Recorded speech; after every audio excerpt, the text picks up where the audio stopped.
The Minnesota Vikings went 13-4 in year one under Kevin O'Connell, but they transitioned away from several key veterans. Can they repeat as NFC North champs? It's Vikings Day, and we're breaking them down from every angle today on the Locked On NFL Scouting Podcast.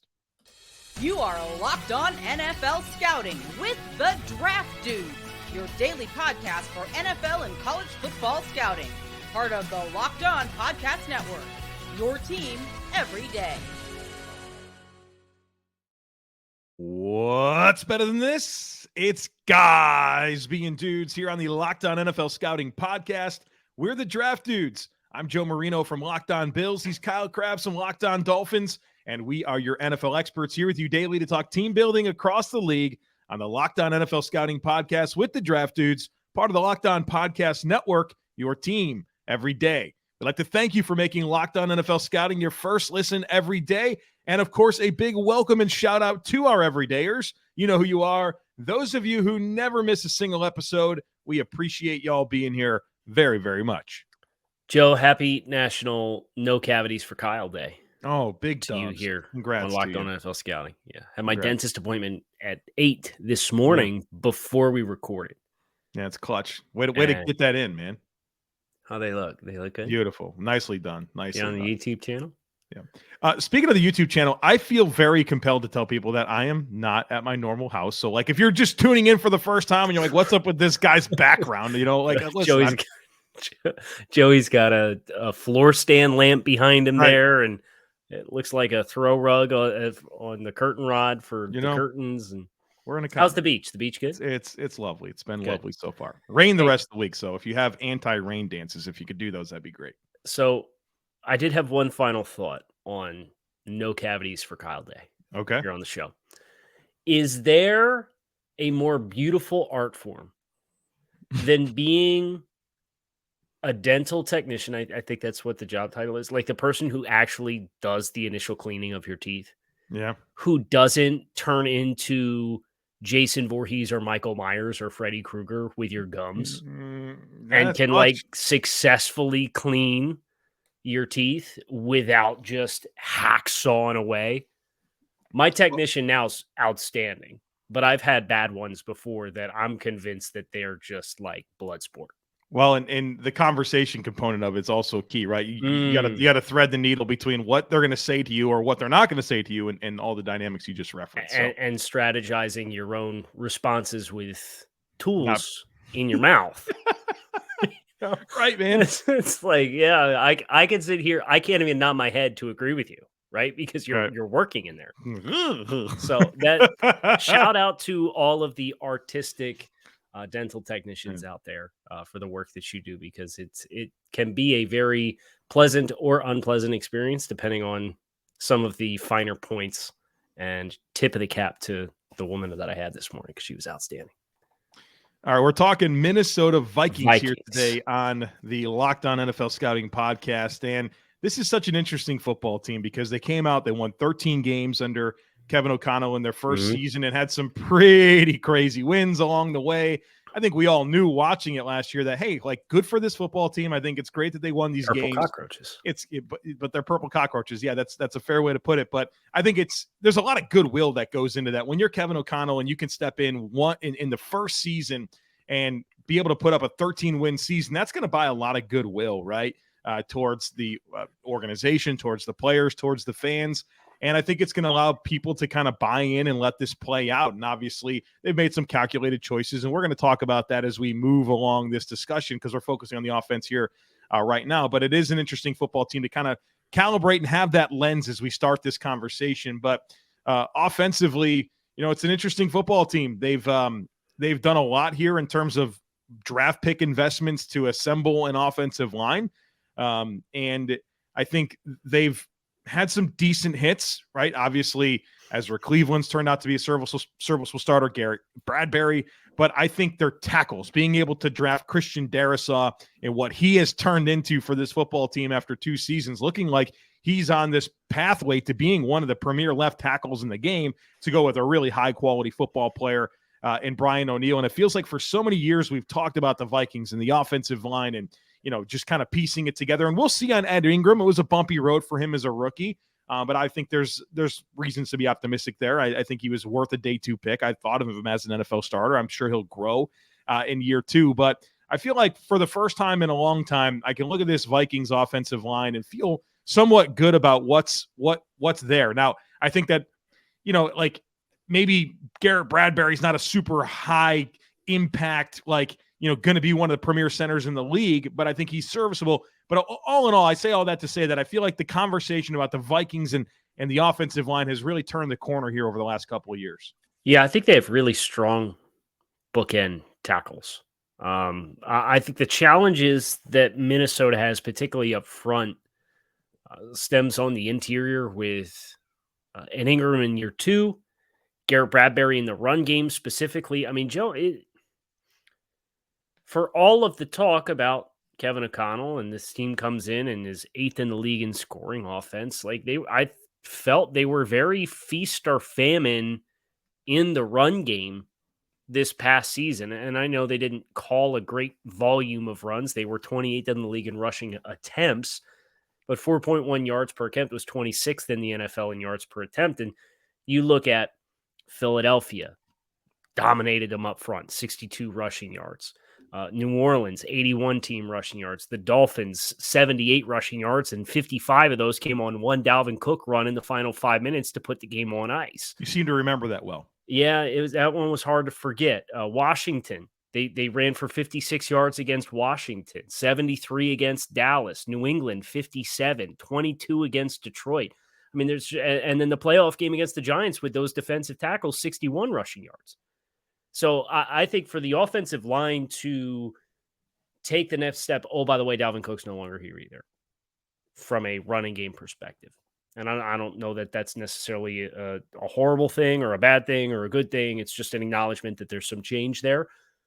I think Ed Ingram needs to take a big step forward because Garrett Bradbury is the kind of center that needs help. He needs to be the assist player on the front, right?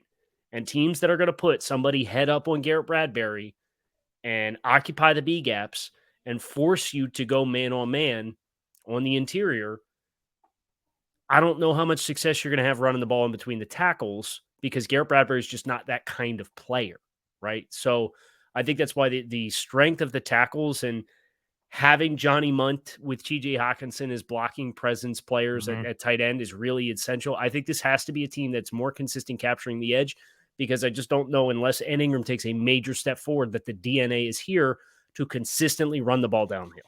I think the good news is, though, if Ed Ingram does take that step, he does have a lot of power. Like, that's the best thing about Ed Ingram, watching him at LSU, is he's a physical people mover in the SEC. And if that can translate to the Vikings, I think that'd be huge for them. What's also interesting about the Vikings, and I know that Dalvin Cook's no longer part of this mix, but I think in the passing game in terms of weapons, I feel like we have a defined top 3, and I think it's been a little bit loose for a while. Obviously, Justin Jefferson, wide receiver 1 in the NFL. I mean, he certainly has a pretty big claim to that. I'd say so. Okay, we're not going to argue about that. No. TJ Hockenson, who they traded for, and I thought it was a pretty modest trade to get him and what he turned in. It's really just pick swaps, really. Really, I mean, it's just pretty incredible from a division rival. Just say, yeah, here you go. We're not going to pay him, so why don't you just take him off our hands? We'll move around a little bit in the draft. But timeout. Okay, that's a real timeout. Because I was going to talk about Jordan Addison, but yes, we're going to talk about Jordan Addison. But it's just you speaking about that. The kind of the light bulb came on here. Isn't it fascinating that Detroit justified the trade of Hockenson for we're not going to pay Hockenson and we don't want to pay the contract to we don't want to pay a premier contract to a non-essential position, and then they turn around and did what they did with all their draft capital. It's just kind of funny, isn't it? Weird, right? But Jordan Addison being that third, I assume he'd probably be the number 2 option, and then TJ Hockenson. Yeah, I feel like that's a pretty formidable top 3 if it reaches its ceiling. Curious to see how Alexander Mattison takes over as the lead back. I think we've enjoyed Alexander Mattison in those spot starts, right, for Dalvin Cook, who will occasionally miss some time each year. And Mattison comes in and has a big game, and he's a fantasy darling, and everyone's waiting for those moments where Mattison gets to get the volume, right? Because it was either no carries or, okay, he's the focal point of the offense when Dalvin Cook's out. So it's going to be interesting to see how that comes together, but it feels like Kirk Cousins does have an established top 3 in the passing game.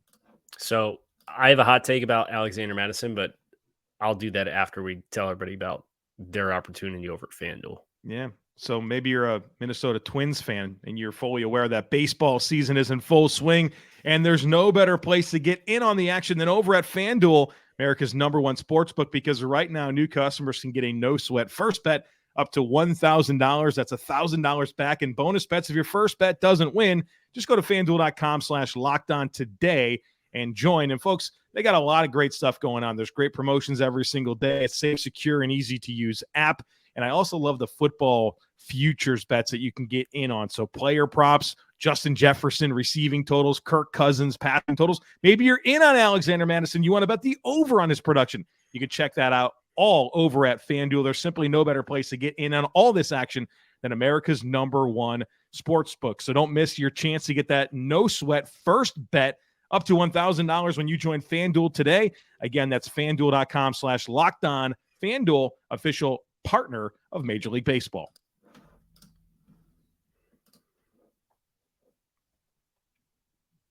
We feels like a missed opportunity for us to bring the FanDuel team total in at the end of every show for this series. Kind of make a call. Yeah, because this would probably be helpful for anybody who is doing futures bets. So go back through and watch the shows if you're not an everydayer, and you should be an everydayer and be plugged in with us on a daily basis because it is your team's every day. You're on the Locked On NFL Network. Anyway, my take on Alexander Mattison, and I know we got to go over the defense side of the ball. This is the new Mike Davis. This is every year. It's the Sammy Watkins at wide receiver, right? It's that now Mike Davis. This is the year. This is the guy that's going to happen. Well, Ty Chandler, rookie Dwayne McBride. I think there's some ceiling for those players. Yeah, McBride has fans too. Mm-hmm. I would not be surprised if that is a much more shared backfield than maybe expectations because of the sweat equity and the fact that the team reinvested in Alexander Mattison this offseason.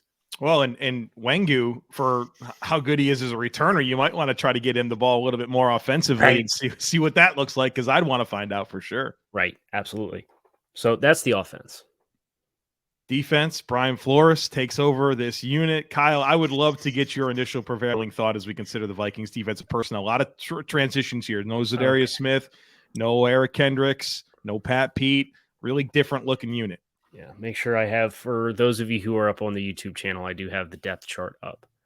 I'm not going to lie. I'm a little concerned with the horses that we have on the outside. Why'd you use the word little? I'm very concerned about the horses. That we have what do we do? Let's be honest here, man. So the DNA of Brian Flores defense, they love to run a ton of cover one and cover three, aka middle of the field close coverage. So from a run fits perspective, you're going to have 8-man spacing in the box. They're going to have a hat for every gap, unless you're playing a quarterback run team, right? You get a ton of cover 0, but if you're going to play cover 1, which if it's 3rd and 5+, you're going to see a ton of cover 1, and you're going to get a ton of 0. Which is nobody deep in the middle of the field. You're hat for hat, and then you're rushing the rest, and then you might end up dropping guys out underneath to try and rob underneath hot throws based on your pressure looks. Your corners have to play on an island and thrive on an island and play a lot of man coverage and be physical, but also simultaneously have transitional technique and consistency. And I'm looking at a cornerback, like we both loved Andrew Booth, right? Big time loved him. So he's an incomplete evaluation right now because he's a second-year player and played in 2 games. It didn't hardly play last year. So an incomplete evaluation there. We think the ceiling there is really good, but you have to see it first. Then you have a Caleb Evans, Joejuan Williams, who was a second-round pick and flamed out in New England. So, of course, Patriots disciple coach went out and got him. Tay Gowan. 3rd team already, right? Correct. 2 years? Correct. Mekhi Blackman is a rookie out of USC. I love Mekhi Blackman's tape, but He's not a big player, right? So if you're going to have the physical press component, that's where I think Andrew Booth and Joel Williams and Caleb Evans, like they check those boxes. I don't know that Mekhi Blackman does. Kaylan Barnes, big-time track speed athlete out of Baylor, but was an undrafted free agent and didn't stick with the Dolphins. Then you have Byron Murphy, who's a quality starter addition in the nickel. Are you going to play him outside? Are you going to play him in the nickel? If you play him outside, he's probably not the most effective version of himself. I look at Brian Flores probably either going to have to be a little bit more flexible with how he runs the defense, or these guys are going to have to step up in a big, big way versus what we've seen. And if he compromises the defense to tailor to what you have on the perimeter, while that's good coaching on one hand, I think it removes the most appealing components of what Brian Flores as a defensive play caller brings to the table. So I think there's a little bit of a crisis here that the cornerback room needs to step up and resolve. Would you rather go to war with the Vikings cornerback room or the Bears defensive line? Oh, God. Give me the Vikings corners. Probably the Vikings corners.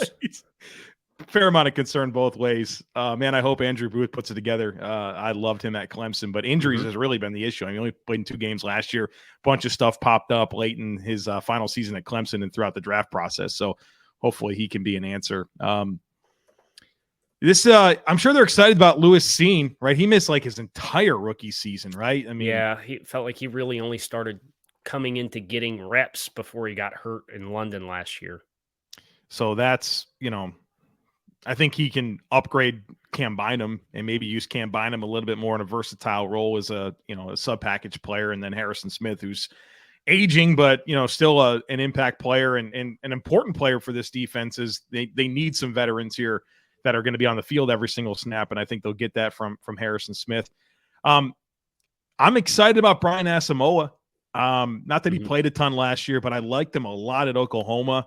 I think that he can be another one of these young players. I mean, you have to look at players like that. It is Lewis Cine and Brian Asamoah and Andrew Booth, those types of guys, like coming into some realization of their ceiling in their second season is going to be really important for this defense. And this defense really, really struggled last year, right? I mean, this was statistically in just about any way that you can measure defense, one of the worst in the league. And these young guys taking a step is going to be important, as we talked about them stepping away from a lot of key veterans on this unit. I'm also interested in this defensive tackle situation. There's a lot of names. I'm not sure there's a lot of impact, though. I mean, Harrison Phillips, I think, is a very serviceable nose tackle. Then what else, man? Dean Lowry's a nice rotational player and has been, but I don't get excited about a lot here when it comes to this defensive tackle room. I mean, Crisis Tonga, Bullard, and Lynch, those have been, replacement level guys for me. So that interior of this defensive line doesn't get me quite as excited as the edge, where, Danielle Hunter has come back wonderfully from his injuries and looks like he's back to himself. And then Marcus Davenport, when he's healthy, he's a pretty good player, but, he's kind of been a little bit inconsistent with availability. And then they have some nice young depth players in Patrick Jones and DJ Wanham that I like. But the interior of this defensive line is where I think you find questions. And, they're in this division. We always like to tie it back to the division. Lions, Packers, and Bears. Those teams want to run the football, man. Like that's going to be their identity. All three of those teams on offense. And, do they have them? Are they stout enough in the middle of this defense, especially with some smaller linebackers? I like Hicks and Asamoah, but those guys are not the most big, girthy downhill type players. I think they need to be covered up, and I'm not sure that they have the horses at the defensive tackle position right now that they would ideally have to do that. They don't have Dalvin Tomlinson, another name from this defense that's no longer around. Couldn't help but chuckle that they added Ivan Pace Jr. That is the Elandon Roberts, Brian Flores plug for sure. I do think Troy Reeder can be a bit of a downhill type player as well.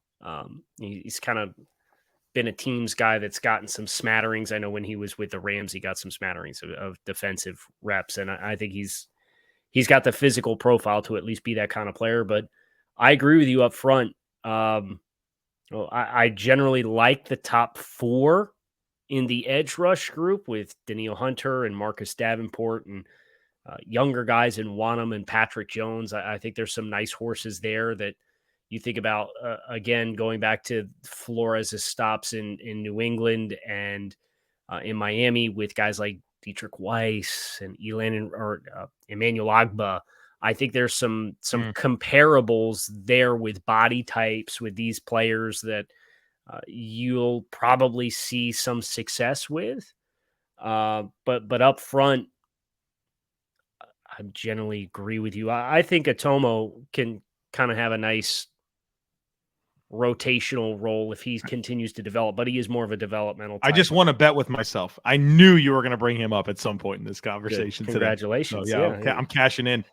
And Lowry didn't play his best football last year for Green Bay. So I think it's fair to question the spine of this defense, which is usually not the way of the Patriot, right? So just kind of looking at the DNA of the defense as a whole, I think there's questions. I think that you're facing a transitional period, but you make a great point, Joe, in what Minnesota was defensively last year, regardless. I think they were bottom 3 in yards allowed, and I think they were bottom 5 in points allowed defensively last year, 427 points allowed in the regular season. So fair questions to bring up, but I also don't know how much worse it could have got.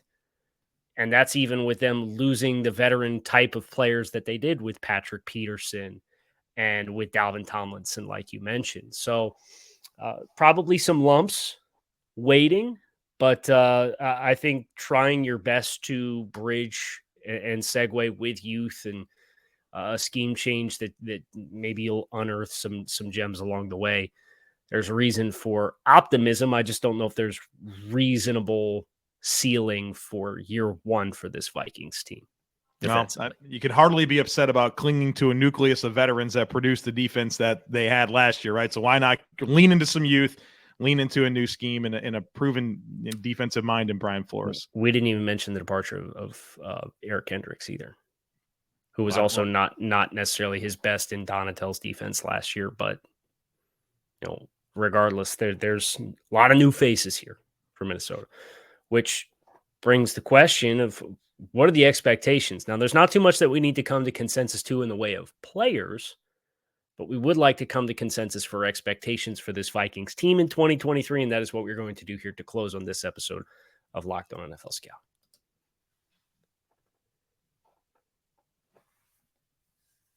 Guess we got to do Brandon Powell, huh?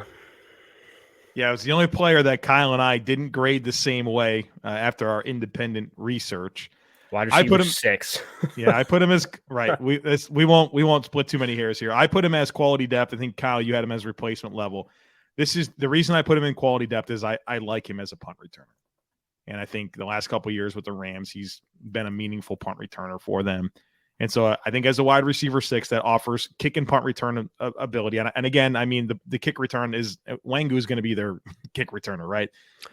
Does he make the team? I don't know, but I think he can be, if you're looking for a wide receiver 6 that has return ability, I think Brandon Powell can check that box for you. I guess that was the hang up for me was not only in Wangu already in that role, but Rager. Rager stinks as a punt returner though. Stinks. Jalen Naylor. I just thought there were some other I thought there were some other options that were preventative for me being like, yeah, this is going to be a valuable depth piece for Minnesota. I totally get that. And it's like, I hear you on that, but I think he's going to be somebody's wide receiver 6 and featured punt returner next year. It just might not be in Minnesota. I'm not going to fight hard here, but I think that's his redeeming quality. Okay, so do you want to rock, paper, scissors this or what? Yeah, let's do it. Let's do rock, paper, scissors. Because I don't have a great deal of conviction either way either. So, all right, 1, 2, 3, shoot. 1, 2, 3, and then show whatever you're going to do. Yeah, and I tried to show them all there so that I didn't tip my hand on what my tell is, okay? All right. Rock, paper, scissors, shoot. Quality depth he is. A very scientific process we use to determine this one. Do we need to talk about Kirk Cousins at all? Yeah, I think we should, because I think he's a polarizing quarterback out there that there's varying levels of appreciation for. I don't think Kirk Cousins should be one of the least polarizing quarterbacks in the NFL. Well, it's this world of can this player be the reason you are a Super Bowl contender every single year or not, right? And right. I feel that's such a small list of quarterbacks. But I think people struggle with the upper middle class of quarterbacks. I mean, it's the Daniel Jones thing. It's Geno Smith has been challenging coming out of last year. I get it. But I can appreciate what Kirk Cousins is. Just unbelievable consistency for a long time now. And I know that, there's like narratives with him about like primetime games or non-1 o'clock games and all that stuff. I don't know, man. I think you can do so much worse than Kirk Cousins. And, I think there's a lot of teams that would love to have Kirk Cousins and that stability that he offers at the position. So he's polarizing, but I'm looking at this the way that I look at it. And I think that he's a quality starting NFL quarterback. Correct. We both have him as a quality starter. The production speaks for itself. You're going to get more mid 4,000 yards and probably 26 to 32 touchdowns a season. He is the quintessential, and I think I saw Derek Klassen talk about this too. He did a film study and dropped some thoughts on Kirk. I think it was end of last week. And it was like Kirk is the quintessential teach tape at the quarterback position, but anytime that you need to get off the script of what you're going to be coached is the proper thing to do, the ceiling is extremely low. And I think that's fair, right? Within the structure and the confines of whatever plays you give Kirk Cousins, he's probably going to execute it correctly, and you're probably going to get it thrown to the proper person. I'm old enough to remember the 4th and 18 throw to Justin Jefferson last year. That one. Justin bailed him out a little bit, right? Of course he did. a lot of it. Hey, Kirk, you want a playoff script? Just find Jefferson. Just chuck it, man. That guy's going to catch it. Right. Got the greatest gravitational pull of any receiver to the ball in the league right now. But so, yes, if he has to get outside the pocket and throw on the move, if he has to throw with rushers in his face, if he has to extend plays with his legs, those aren't strengths. But if you expect them to be strengths, then your expectations are off. Correct. Not every quarterback wins the same way. But that feels like the threshold. Like for so many people, if you don't have that, you're automatically not a good quarterback. Or it's like, I wouldn't want you to play for my team. Just it's an automatic disqualifier of, he can't thrive off script. Like Josh Allen hurdling people or Patrick, like that's a fair metric to measure 95% of quarterbacks. 3 guys in the league can do it. So right. Let's make sure, yeah. But that's why the discussion with guys like Kirk Cousins is the way that it is. And I think it's ridiculous because you should always aspire and want to find that kind of player. But if you're being realistic, they are so few and far between that it's next to impossible to expect yourself to happen into that situation unless you're picking early and you pick a quarterback with extreme traits like the Colts did with Anthony Richardson, and you're going to do right by him and really commit the next 3-4 years to investing around him in a proper way. Just kind of calibrating expectations for the Vikings. What's interesting about if you peek at their schedule, it's easy and hard at the same time. I mean, this team plays the best of the best in the NFL. They go to Philly. They've got Kansas City. They got San Francisco. They go to Cincinnati. First place schedule, right? Yeah, but listen, I'm not sure the rest is that daunting. I mean, they play their division, which is, seems like a very mediocre division. They play the NFC South, which, I mean, is there any high caliber teams there? I feel like they got all the hard teams from the other divisions in the NFC anyway. Right. The schedule's like not bad.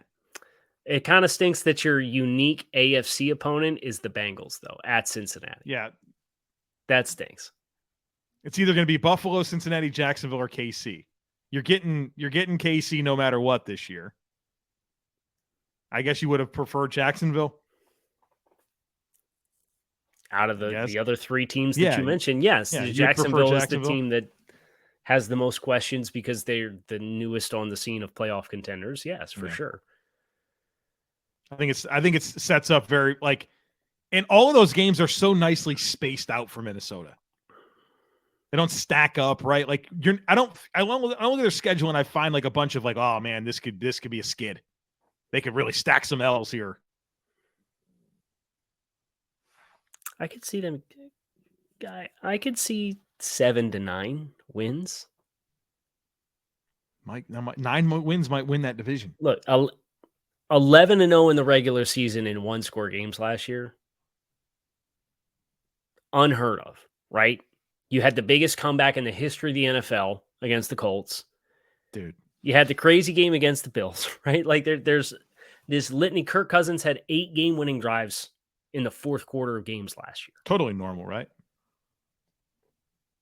I think from that standpoint alone, statistically speaking, you're looking at probably a bit of a win regression, and then having a first-place schedule, and then the transitions away from so many prominent snap takers that are I think you're getting more high variance players put into that spot. My expectation for Minnesota is 7-10 through 9-8, somewhere in that stratosphere. I think that's fair. And the last thing I want to get in here about Minnesota, I've said this a bunch of times throughout the course this offseason, but I respect the course that they're on. You could see a lot of teams going out and going 13-4 and feeling like, okay, we're good. We need to adjust our vision. Like we got a chance to kind of stick with what we're doing here and maintain this level of performance.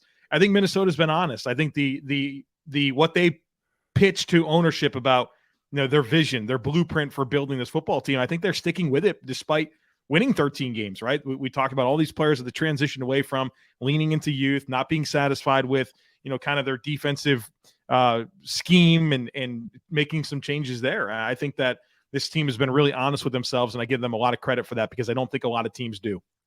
Absolutely. But that is going to do it for us here on today's episode of the Locked On NFL Scouting podcast. Tomorrow, Joe, we are back to talk about another team in purple, the Baltimore Ravens, tomorrow on the show. So plan accordingly. You can find us on YouTube or wherever you listen to your favorite podcast. We appreciate you guys for making us part of your day. I'm Kyle Crabbs. He's Joe Marino. We are the Draft Dudes here on the Locked On NFL Scouting podcast. Make it a great rest of your day. Peace.